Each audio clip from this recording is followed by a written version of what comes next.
Hi, everybody. This is Divine 219 Lady, and I am coming back to you all with a peculiar.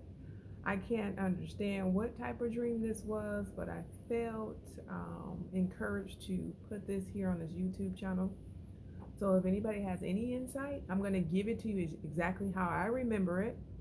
Um, this dream was in stages or scenes. I don't know how collectively it all mattered all together, but here goes.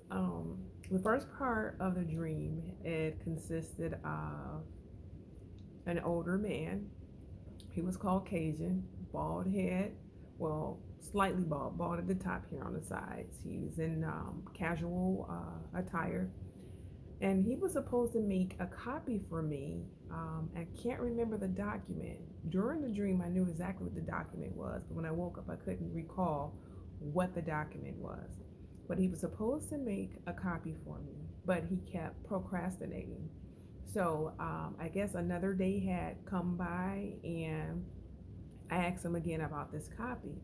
But yet he went forward to make the copy, and the copy was on translucent paper. So when it printed out, you could only see it lying flat against something. But if you were to pick up the paper, you couldn't see anything on it. It was just blank. So I said, I can't use this. I need it to be on regular paper. So I said, you know what? I'll ask Mr. Whoever it was in a business room next to the copier.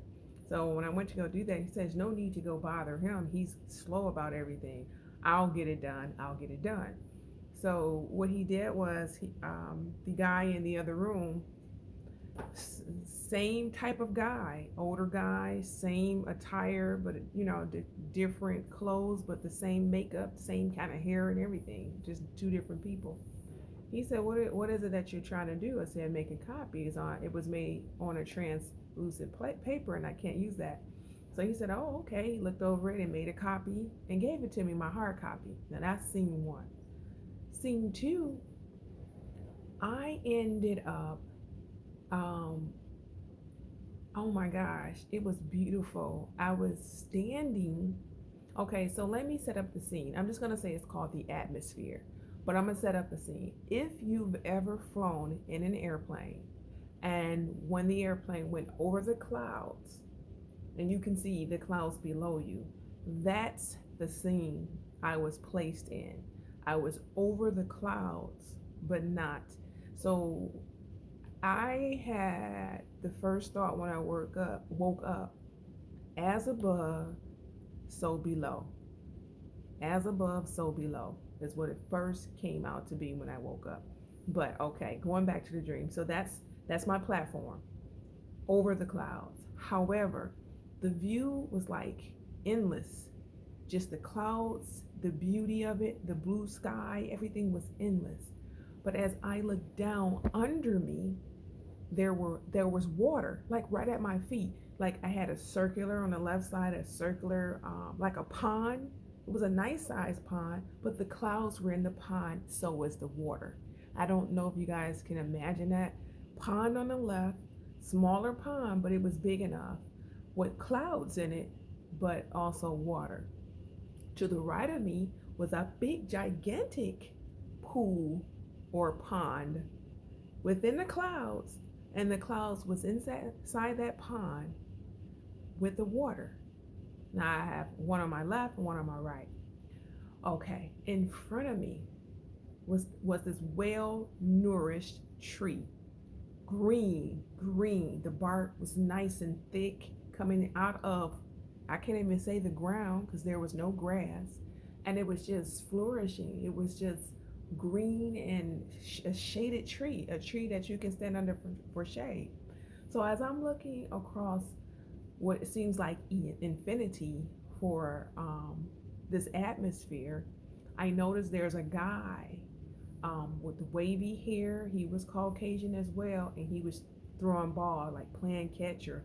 But he was playing by himself. He was just throwing the ball. He was talking to me, but I don't remember what it was. To the right of me, I see two Caucasian younger guys, maybe in their 20s, early mid 20s. They go walking over to one of the clouds.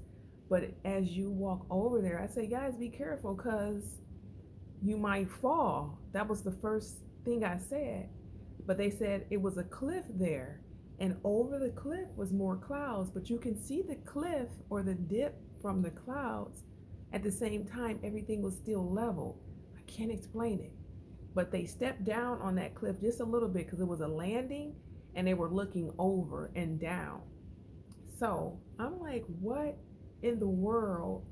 Where am I? Number one. Number two, what's the significance of this dream? Okay.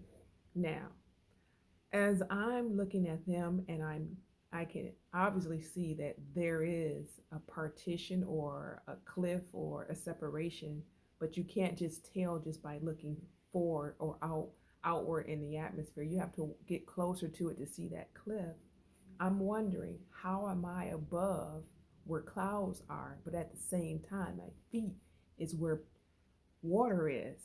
So I, as above, so below is what I keep thinking. Okay, now, um, the third part of the dream is people were able to get across those clouds into another room. So here is the third scene. We have military, army, military, they were all in gear for combat. They were directing traffic. I can't tell you if we were walking or driving, but on my side, we were walking. On the opposite side, I can't tell, but I know that he mic'd in on something in his earpiece for that traffic that was coming towards us to stop so that we can progress. So now when he got to go that we can go, no one else was coming towards our way. So he opened up the door for us to go inside the room across the traffic or what it used to be traffic. So we go in there and I'm back into the atmosphere, just like how I told you the plane atmosphere was. We're back into that. I'm like, we're back into this. But lo and behold, we continue with walking towards a door.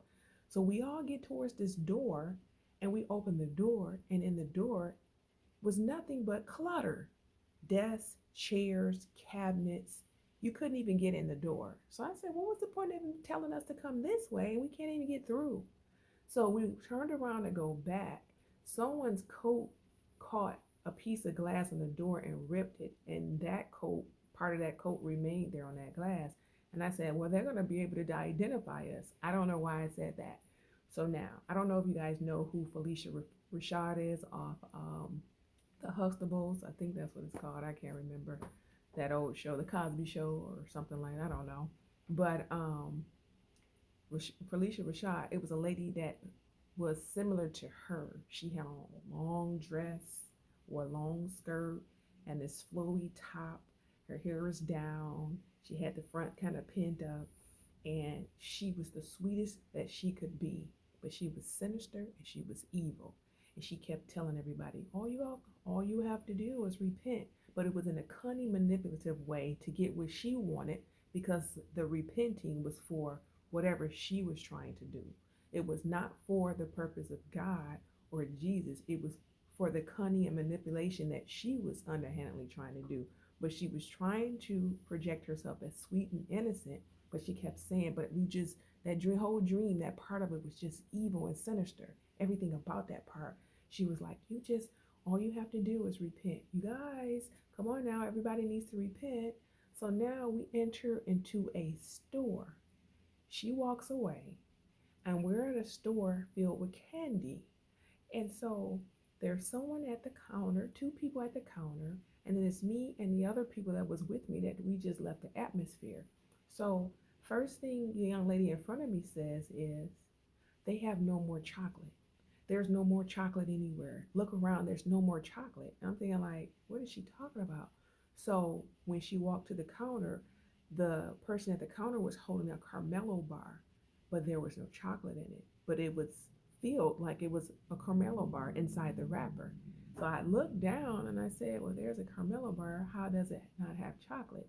So as I looked around the room, there was no chocolate anywhere. So I don't know the significance of this dream. I don't know why they all ran into each other. But when I looked at the other person at the counter's hands, they had Skittles. Now, the only thing I got out of that Skittles is like rainbow, and but I don't, that's all I can say. So I'm like, we only got fruit candy in here. They don't have chocolate. So anyway, that was my dream. I don't know what the significance of the dream is. I don't know what all of those parts play in this dream, but what stood out, as above, so below. Because if you think about it, clouds are up, but water is down. And how do I stand on clouds and water at the same time? So I'm thinking that I'm on clouds. There's people who live or function below us like a parallel world that can see the clouds. And I'm on water, so I'm in that atmosphere, that world, but probably who's above us. You know what I'm saying? So I don't know. That's it. Tell me what you think. All right.